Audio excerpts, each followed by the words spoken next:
नमस्कार विद्यार्थी मित्रांनो आणि पालकांनो, आजचा हा व्हिडिओ खूपच महत्त्वाचा ठरणार आहे. ठीक आहे, आतापर्यंत कोणी रजिस्ट्रेशन केलं नसेल माझ्या माहितीनुसार, ठीक आहे, त्याआधी मी हा व्हिडिओ शूट करतोय जेणेकरून या सगळ्या मिस्टेक्स तुम्ही नाही करणार तुमच्या रजिस्ट्रेशन प्रोसेसमध्ये. खूप शांततेने हा व्हिडिओ बघा, खूप महत्त्वाचा व्हिडिओ आहे. ठीक आहे, आपण कॅप राऊंडचं शेड्यूल सुद्धा बघणार आहोत. ठीक आहे, कारण सीईटी सेलने अर्ध शेड्यूल अजूनपर्यंत रिलीज केलेलं आहे, त्याच्यानंतरचं शेड्यूल अजूनही रिलीज केलेलं नाहीये. ठीक आहे, तर लास्ट व्हिडिओचा विनर राहुल सोनार होता, ज्याला 1500 रुपीचा अमेझॉन व्हाउचर गेलेलं आहे. नेक्स्ट व्हिडिओचे तुम्ही असू शकतात. फक्त तुम्हाला चॅनलला सबस्क्राईब करून ठेवायचे. प्रत्येक व्हिडिओमधून आपण एक लकी सबस्क्रायबरला पिक करत असतो. आणि व्हॉट्सअप ग्रुपला लगेच जॉईन करा. CAP round counselling CET cell तर्फे काही इम्पॉर्टंट इन्फॉर्मेशन आली, नोटीस आली, सगळ्यात पहिले तुमच्या व्हॉट्सअप ग्रुपमध्ये येऊन लागते, म्हणून व्हॉट्सअप ग्रुपला लगेच जॉईन करा. ठीक आहे, आता शेड्यूल काल रिलीज बाळांनो, कालच शेड्यूल रिलीज झालं. त्याच्यामध्ये सीईटी सेलने क्लिअरली मेन्शन केलेलं आहे की 28 तारखेपासून तर 8 जुलैपर्यंत तुम्ही रजिस्टर करू शकता, जुलैपर्यंत. ठीक आहे, आणि सायमल्टेनियसली तुम्ही 30 जून पासून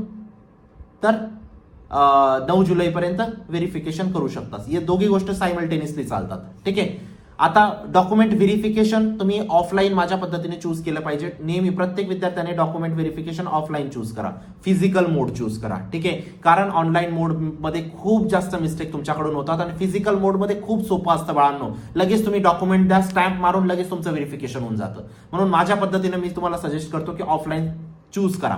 ठीक आहे, व्हेरिफिकेशन ऍटलिस्ट. ठीक आहे, तर या डेट्स आलेल्या आहेत. तुमचा 12 तारखेला पीएमएल येणार आहे. ठीक आहे, प्रोव्हिजनल मेरिट लिस्ट, आणि 17 तारखेला तुमची एफएमएल येणार आहे, म्हणजे फायनल मेरिट लिस्ट. ठीक आहे, त्यानंतरचं शेड्यूल अजून सीईटी सेलने डिस्प्ले केलेलं नाही, पण त्यानंतरचं शेड्यूल मी तुम्हाला सांगू इच्छितो.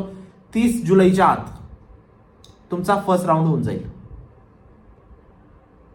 म्हणजे ऍप्लिकेशन होऊन जाईल. ठीक आहे, त्याचं declaration first week of August मध्येच येईल. ठीक आहे, 30 जुलैपर्यंत फर्स्ट राऊंड होऊन जाईल, म्हणजे तुम्हाला 30 जुलैपर्यंत ऍटलीस्ट कॉलेज लिस्ट अपलोड करायची असेल. ठीक आहे, केव्हापासून मे बी कॉलेज लिस्ट अपलोडचा टायमिंग तुम्हाला अराउंड 22-23 जुलैच्या आसपास येईल.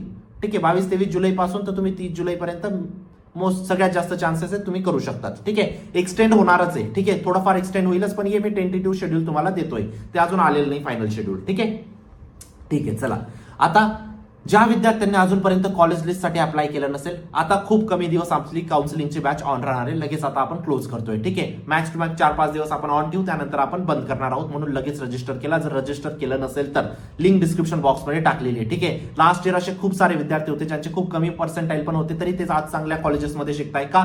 कॉलेज लिस्ट व्यवस्थित बनवली, पर्सनल काउन्सिलर कडून व्यवस्थित कॉलेज लिस्ट बनवून घेतली. तुम्हाला पण तीच गोष्ट करायची. तुम्हाला पण आता कॉलेज लिस्ट बनवून घ्यायची पर्सनल काउन्सिलर कडून, जेणेकरून तुम्ही चांगल्या कॉलेजमध्ये जाऊ शकतात. आणि असे खूप सारे विद्यार्थी होते ज्यांचे खूप चांगले पर्सेंटाईल होते, तरी ते थर्ड क्लास कॉलेजेसमध्ये शिकताय. का रे बाळांनो? कॉलेज लिस्ट चुकीची बनवली. ती गोष्ट तुम्ही नका करू. ठीक आहे, काही पण कॉलेज टाकून देतात, मुंबईचे काही टाकून देतात, पुण्याचे काही टाकून देतात, नाशिकचे काही टाकून देतात, एकही कॉलेज लागत नाही. ती गोष्ट तुमच्यासोबत नको व्हायला. ठीक आहे, पर्सनल काउन्सिलर तुमची कॅटेगरी, पर्सेंटाईल, कोणत्या सिटीमध्ये जायचे, कोणत्या ब्रांचमध्ये जायचे, सगळ्या गोष्टी तुम्हाला विचारतील आणि त्यानंतर प्रत्येक कॉलेजमध्ये चेक करतील कोणत्या कॉलेजमध्ये तुमचा नंबर लागू शकतो. त्यानुसार तुम्हाला कॉलेज लिस्ट देतील. तीच लिस्ट तुम्हाला सीईटीला सबमिट करायची.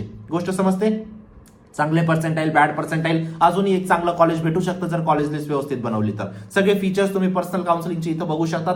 की ऍप्लिकेशन फॉर्म आतापासून तर जोपर्यंत तुमचं ऍडमिशन होत नाही तोपर्यंत तुम्हाला कंप्लीट सपोर्ट भेटतो. ठीक आहे, तुम्हाला एक बेस्ट कॉलेज मिळून देण्यासाठी आपण पूर्ण प्रयत्न करतो. तुम्हाला एक पर्सनल काउन्सिलर सुद्धा अलॉट होतो. ठीक आहे, COEP, व्हीजीटी, Walchand, PhD, VIT, केजीसी, Sangvi, थाडोमल हे आपले टॉप टार्गेट कॉलेजेस असतात. जर तुमचे चांगले पर्सेंटाईल आले असतील तर ठीक आहे, तुमच्या आयुष्याचा प्रश्न इथं चूक नका करू. काही अडचण असेल तुम्ही प्लीज कॉमेंट सेक्शन मध्ये मला विचारा किंवा मला व्हॉट्सअप करू शकतात.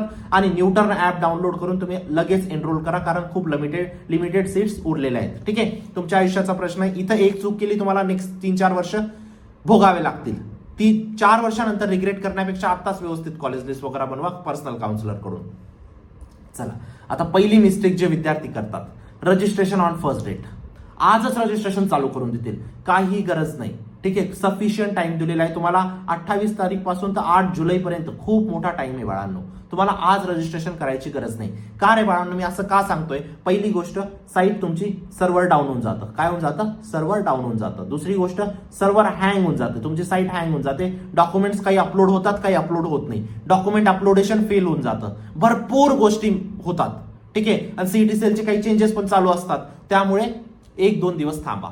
तुम्ही 29 तारखेला किंवा 30 तारखेला करा ना रजिस्ट्रेशन सुरू. आरामात होईल रजिस्ट्रेशन. खूप सफिशियंट टाइम आहे बाळांनो तुमच्यासाठी. गोष्ट समजते? चला, असं काही नाही की ज्याने पहिले रजिस्टर केलं त्याचं पहिले व्हेरीफाय होऊन जाईल, असं काही नाही. ऑनलाईन जर तुम्ही करतायत, हा आज तुम्ही समजा रजिस्टर केलं आणि उद्या तुम्ही एफसी सेंटरला गेले, एससी सेंटरला सॉरी, तिथं जाऊन तुम्ही व्हेरिफिकेशन करू शकता. ठीक आहे, पण ते पण आजच्या आज करायची गरज नाही, कारण खूप साऱ्या तुमच्या मिस्टेक्स होऊ शकतात. ठीक आहे, गोष्ट समजते. दुसरी इम्पॉर्टंट गोष्ट, फेक डॉक्युमेंट अपलोड करू नका. जर तुम्ही ऑनलाईन, ठीक आहे, ऑफलाईन मध्ये तर तुम्हाला ते डायरेक्ट शिक्का मारतील. ठीक आहे, ऑनलाईन जर तुम्ही फेक डॉक्युमेंट अपलोड करताय तर तुमचं ऍडमिशन कॅन्सल होऊन जाईल. ठीक आहे, डायरेक्ट कॅन्सल होऊन जाईल. फेक डॉक्युमेंट अपलोड नका करू. काही विद्यार्थी काय करतात, बोगस डॉक्युमेंट बनवून घेतात. ठीक आहे, 4-5 हजार देऊन देतात एजंटला, त्याच्याकडून बोगस डॉक्युमेंट बनवून घेतात. जसं की डोमिसाईल झालं. आता महाराष्ट्राचा कॅन्डिडेट नाहीये तरी तो महाराष्ट्राचं डोमिसाईल बनवून घेतं. कसं काय? पैसे देऊन बनवून घेतात. त्यामुळे ते रिजेक्शनचे चान्सेस तुमचे खूप जास्त आहेत. चान्सेस काय, रिजेक्टच होणार. म्हणून हे फेक डॉक्युमेंट अपलोड करू नका माझ्या माहितीनुसार. ठीक आहे, जर तुम्हाला रिस्क घ्यायची असेल you can go for that. नंतर रिसिप्ट बट नो ओरिजिनल. ठीक आहे, तुमच्याकडे रिसिप्ट आहे पण ओरिजिनल डॉक्युमेंट नाहीये. प्लीज, हे तिसऱ्या राऊंडच्या आतपर्यंत चालून जाईल, पण तिसऱ्या राऊंड नंतर तुम्हाला ओरिजिनल डॉक्युमेंट प्रोड्यूस करावे लागतात.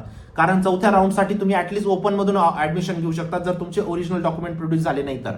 ठीक आहे, म्हणजे काय असतं बाळांनो, आता समजा पहिल्या राऊंडला तुम्हाला काही कॉलेजला, तुमची समजा ओबीसी कॅटेगरी आहे.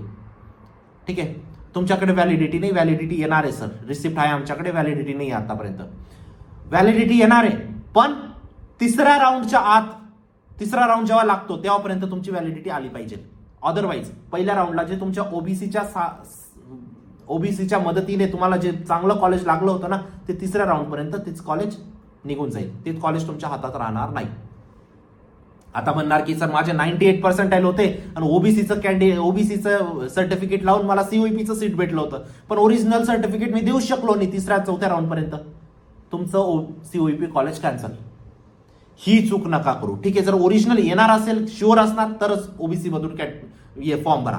गोष्ट समजते? नाही असणार, प्लीज समाज कल्याणच्या ऑफिसला आजच व्हिजिट करा. लवकर तुमच्या जी पण व्हॅलिडिटी आहे त्याची अपडेट काढून घ्या. कधीपासून सांगतोय मी, डिसेंबर पासून सांगतोय की आता लगेच डॉक्युमेंट काढा, लगेच डॉक्युमेंट काढा. आता अप्लाय करताय तुम्ही, है ना. पॅरेंटचे मेसेजेस येतात, कॉल्स तर मी रिसीव्ह करतच नाही लास्ट 7-8 दिवसापासून, कारण एक मिनिटाला पूर्ण दिवसात 1000 कॉल येऊन जातात, एक मिनिटाला 10 कॉल येतात. त्यांना कॉल तर रिसीव्ह होणं पॉसिबल नाही, पण मी मेसेजेस पण बघतो ना व्हॉट्सअपवरती. आता अप्लाय करताय. डिसेंबर पासून सांगतोय मी की डॉक्युमेंट रेडी ठेवा, रेडी ठेवा, रेडी ठेवा. पण ह्या चुका तुम्ही करतात ना, आता तुमचं चांगल्या ठिकाणी ऍडमिशन होणार असतं, तिथं तुमचा चांगल्या ठिकाणी होत नाही. ठीक आहे, तर हे रिसिप्ट वगैरेच्या नादात तुम्ही जर चांगलं तुम्हाला भेटत असेल कॉलेजेस तरच तुमचं ओरिजिनल डॉक्युमेंट द्या. म्हणजे ओरिजिनल डॉक्युमेंट भेटत असेल तरच तुम्ही अप्लाय करा कॅटेगरीमधून, अदरवाईज ओपन मधून करू शकतात. Online verification. तर ऑनलाईन व्हेरिफिकेशन मध्ये काय असतं बाळांनो, माझं असं पर्सनली मत आहे, तुम्ही फिजिकल व्हेरिफिकेशन केलं पाहिजे, म्हणजे ऑफलाईन व्हेरिफिकेशन केलं पाहिजे. ऑनलाईन व्हेरिफिकेशन मध्ये काय असतं माहितीये का, खूप मिस्टेक करतात बाळांनो तुम्ही. पहिली गोष्ट मिस्टेक काय, तुमच्या स्वतःकडे लॅपटॉप वगैरे नसतं. दुसरी गोष्ट मोबाईलवरून भरता येत नाही. ठीक आहे, खूप डिफिकल्ट आहे मोबाईलवरून भरणं. दुसरी गोष्ट सायबरमध्ये जातात, सायबरवाल्याला काही माहित नाही राहत, तो एकदम अडाणी असतो. ठीक आहे, त्याला काही माहित नाही राहत, तो काही भरतो, तुम्हाला ते ऍक्सेप्ट करावं लागतं. म्हणून ऑनलाईन मध्ये या सगळ्या प्रॉब्लेम्स होतात. ठीक आहे, व्हेरिफिकेशन वगैरेसाठी माझं काय म्हणणं आहे, ऑफलाईन व्हेरिफिकेशन चूज करा ना बाळांनो. प्रत्येक इंजिनिअरिंग कॉलेज आहे ना एससी सेंटर असतं, ऑलमोस्ट प्रत्येक. मागच्या वेळी 330 कॉलेजेस होते, 310 कॉलेजेस आहे ना तुमचे एससी सेंटर होते. म्हणून नियरेस्ट जे पण इंजिनिअरिंग कॉलेज असेल ना त्याला एक दिवस काढा आणि व्हिजिट करून घ्या, है ना, लगेच तुमचं व्हेरिफिकेशन होऊन जाईल. नंतरची गोष्ट, एससी सेंटरचा जो स्कॅम असतो त्याच्यात तुम्ही बळी पडून जातात. जसं की आता मी तुम्हाला काय सांगतो, कॉलेज लिस्ट अपलोड करायची, बरोबर, कारण कॉलेज लिस्ट जेवढी बेस्ट असेल तुम्हाला तेवढं बेस्ट कॉलेज भेटेल. आता लास्ट इयर काय झालं होतं बाळांनो, आम्ही विद्यार्थ्याला कॉलेज लिस्ट बनवून दिली, 50 कॉलेजेसची त्याला सपोज लिस्ट बनवून दिली, किंवा जेवढे पर्सेंटाइल असेल त्यानुसार तुम्ही 50, 60, 70 कॉलेजेसची लिस्ट बनवून दिली. आता झालं काय, ज्या कॉलेजमध्ये तो गेला होता त्या कॉलेजवाल्याने काय केलं माहिती, पहिल्या दुसऱ्या नंबरला आहे ना त्याच्या कॉलेजचं नाव टाकून दिलं. फॉर एक्झाम्पल, आता त्या कॉलेजचं नाव नाही घेणार, अदरवाईज बदनामी होईल. त्या कॉलेजचं नाव टाकून दिलं पहिल्या नंबरला. त्या विद्यार्थ्यांना पहिल्या राऊंडला त्याला कॉलेज लागून गेलं. आम्ही विचारत पडलो की हे कॉलेज तर आम्ही टाकलंच नाही तुमच्या लिस्टमध्ये, कॉलेज लागलं कसं काय. नंतर त्या विद्यार्थ्याने सांगितलं मी इथं फॉर्म भरायला गेलो होतो, त्यांनी टाकून दिलं. तू लक्ष नाही दिलं का? 2 वेळा तुला व्हेरीफाय करायला देतात ते, तू व्हेरीफाय नाही केलं का? चूक तुमची पण 50% तिथं आहे, है ना. म्हणून ही चूक तुम्ही टाळायची तुम्हाला. ठीक आहे, व्यवस्थित बघायचंय तुम्हाला एससी सेंटरमध्ये कॉलेज कोणते अपलोड होत आहे. मग त्या विद्यार्थ्याचं आम्ही सेकंड राऊंडला ते कॉलेज डिबार केलं, बाकीची लिस्ट टाकली, तेव्हा जाऊन त्याला थोडंफार बरं कॉलेज लागलं. पण पहिल्या राऊंडला ते कॉलेज टाकलं त्याचं नुकसान झालंच तिथं. आता ह्या गोष्टींकडे तुम्हाला स्वतःला पण लक्ष द्यावं लागेल. मी प्रत्येक ठिकाणी नसणार आहे आणि मी कॉल्स अटेंड नाही करू शकत. आता विचार करा, 30 ते 40 हजार विद्यार्थी दररोजचा व्हिडिओ बघतात. 30 ते 40 हजार कॉल अटेंड करणं पॉसिबल आहे का? माझ्याकडून जेवढं होतं मी वन साइडेड तुम्हाला हेल्प करण्याचा प्रयत्न करतो, पण तुमची पण रिस्पॉन्सिबिलिटी आहे. सगळं कामं सोडून आता या गोष्टींना व्यवस्थित करा. ठीक आहे, पालकांना पण मी सांगेल 2 दिवसाची सुट्टी घ्या, पण हे काम व्यवस्थित करा. नंतरची, आता तुम्हाला जे रजिस्ट्रेशन करतात, रजिस्ट्रेशनच्या टायमाला लक्षात ठेवा, तुमचं जे HSC किंवा SSC 10वी आणि 12वीच्या बोर्डाच्या मार्कशीट वरती जे नाव असेल तेच नाव तुमचं रजिस्ट्रेशनच्या टायमाला यूज करा. ठीक आहे, तिथं साफ CET सेलने मेन्शन केलेलं असतं, परंतु तरी विद्यार्थी आधार कार्डवरचं नाव टाकतात. फॉर एक्झाम्पल, माझं नाव सपोज यश देसले है ना, यश देसले, तर माझ्या HSCच्या बोर्डवरती कसं आहे, देसले यश, तर मी हेच नाव यूज करेल. हे आधार कार्डवरचं नाव यूज नाही करणार. गोष्ट समजते? चला, ही गोष्ट क्लिअर असेल तुम्हाला.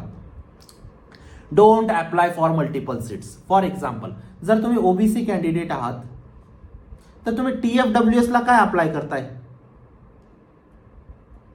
काहीच फायदा होणार नाही तुमचा. ओबीसीने जास्त फायदा होणार आहे तुमचा. जर तुम्ही ओबीसी कॅटेगरी आहात तर EWS सर्टिफिकेट का काढताय तुम्ही? तुमचा तिथं लॉस होऊन जातो बाळांनो. ही गोष्ट समजा तुम्ही. जर तुम्हाला कॅटेगरी बेनिफिट आहे तर बाकीचे सर्टिफिकेट नका काढू. ओपन वाल्यांनी TFWS काढा, ओपन वाल्यांनी EWS काढा. जर निघत असेल तर, 8 लाखाच्या कमी उत्पन्न असेल तर तुम्हाला इथं फायदा होईल. पण बाकीच्या कशाला काढता? आता गर्ल फ्री एज्युकेशन प्रत्येक विद्यार्थिनीला आहे, ओपन असो किंवा ओबीसी असो. मग तिला EWS काढायची गरज काय? काय गरज आहे तुम्हाला? किंवा तिला कॅटेगरी सर्टिफिकेट काढायची काय गरज आहे? हा, कट ऑफ साठी लागेल, पण याच्यासाठी पैशांसाठी नाही लागणार. गोष्ट समजते? हा, गर्ल फ्री एज्युकेशन मध्ये कॅटेगरी काढावी लागेल, कारण तुमचं कट ऑफ त्याच्याने लागेल. ठीक आहे, चला, या बेसिक मिस्टेक होत्या ज्या तुम्हाला लक्षात ठेवायच्या आहेत. एक मिस्टेक तुमचं ऍडमिशन कॅन्सल करू शकते. ठीक आहे, आणि आता कॉलेज लिस्ट साठी बाळांनो मी तुम्हाला रिक्वेस्ट करतो, आता मी एक्सटेन्शन नाही करणार. आता लवकरात लवकर बॅच क्लोज करेल, कारण आता खूप जास्त विद्यार्थी पण झाले आणि एवढे मॅनेज करणं आमच्याकडून पण जास्त पॉसिबल होणार नाही. ठीक आहे, म्हणून जर तुम्ही इच्छुक असणार तर नेक्स्ट 1-2 दिवसात रजिस्टर करून घ्या. ठीक आहे, लो मार्क्सला पण एक चांगलं कॉलेज पॉसिबल असतं जर तुम्ही कॉलेज लिस्ट व्यवस्थित बनवली तर. ठीक आहे, प्लेसमेंट चांगलं पाहिजे, ब्रांच चांगली पाहिजे. ठीक आहे, गोष्ट समजते? तुमच्या आयुष्याचा प्रश्न, इथं चूक नका करू. काही अडचण असेल व्हॉट्सअपला टाका, कॉल नका करू. कॉल रिसिव्ह होणारच नाही, तुम्ही ट्राय करून पण नाही रिसिव्ह होणार. म्हणून तुम्हाला जे काही अडचण असेल व्हॉट्सअपला टाकून ठेवा. 24 तासात मी प्रत्येक विद्यार्थ्याचा एक मेसेज ऍटलीस्ट बघून घेतो. मी स्वतः, मी कोणी टीम हायर नाही करून ठेवलेली, मी स्वतः मेसेज बघतो. ठीक आहे, चला, चांगलं पर्सेंटाईल, वाईट पर्सेंटाईल, आता रडत नका बसू. पुढची प्रोसेस व्यवस्थित करा. काउन्सिलर सगळ्या तुमच्या डिटेल्स मागतील आणि ह्या बॅचला एक गरजू विद्यार्थ्यांपर्यंत जरूर नक्कीच पोहोचवा. वाटल्यास ज्याचे 98 पर्सेंटाईल आहेत ना त्याच्याजवळ नाही पोहोचलो ना चालेल, पण ज्याचे बिलो 80 मार्क्स आहेत ना त्याच्याजवळ पोहोचणं या बॅचला खूप गरजेचं आहे. त्याला आम्हाला फायदा करून द्यायचा आहे बेसिकली. ठीक आहे, 98 वाल्याला तर इकडून तिकडून इन्फॉर्मेशन भेटूनच जाते है ना. तो तेवढा स्कॉलर असतो, तो 10 ठिकाणी कॉल करून घेतो है ना. पण असे काही विद्यार्थी जे कमी पर्सेंटाईल असतात त्यांना नसते एवढं नॉलेज, त्यांना आपल्याला हेल्प करायची आहे.